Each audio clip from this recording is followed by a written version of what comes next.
bench press begins with you laying flat on the bench. Your feet will remain in contact with the ground. Your hips will stay on the bench. Your shoulders, upper back will stay on the bench, and your head will stay back on the bench. You're going to have your lower back in a neutral position, not overarched.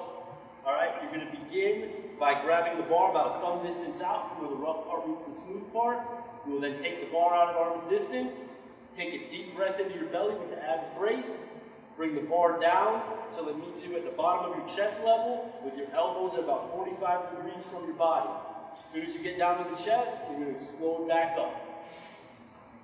When benching, you will always have someone spot you. The spotter can assist in taking the ball out of the rack, but they are not lifting the weight for you.